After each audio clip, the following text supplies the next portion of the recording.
Well, here in Kiryat Shmona, this is what it looked like in the morning. The results of a direct hit. You can see the crater here, the quick work to be done to already fill in where it actually landed. And it gives you a sense of the scale of the damage because this is what it did to the home. This is a family's home that's been evacuated. They have multiple children. You can see that the deck, the balcony is completely collapsed in. And upstairs, every window's blown out, but upstairs you can see the bedroom of one of the kids, and the window, the frame of the window blown inside as well. This is the kind of damage that if anyone was home, you could only imagine would cause injuries because the shrapnel that came off this rocket enough to punch through the cement wall of both the fence here and of the home. It's impressive to look at the damage.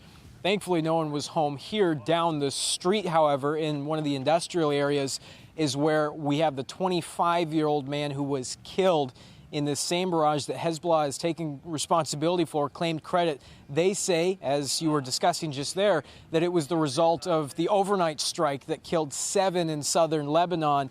And this was why they targeted Kiryat Shmona this morning, killing that 25-year-old man from a Druze village. It's, again, another night where we are questioning what comes next because this level of fighting, as was alluded to earlier, has been contained into this somewhat proxy de facto zone of a few kilometers on either side of the border. However, the IDF has been striking positions several times in Balbash. This is 100 kilometers north of the border. Within Hezbollah, as we've been monitoring their channels, the rank and file party members, it's kind of stopped short at official calls when you get into Nasrallah's circles, but for the men that are fighting in southern Lebanon, they want to see strikes deeper into Israel. They are frustrated, it appears, with Nasrallah and with their own Hezbollah leadership for the lack of targeting of positions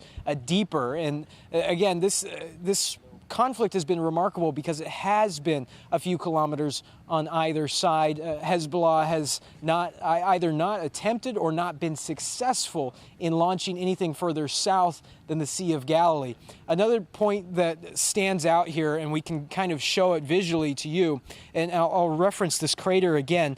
This came from the west. Now, when you hear anybody out in the field describing the difference between a missile or a rocket, it's an important distinction because a rocket, once it's fired, you can't change its trajectory. It's more rudimentary in that way. A missile has the potential to be altered in its course in flight. So this came from the west. It's not clear. The IDF has not confirmed whether this was a rocket or a missile.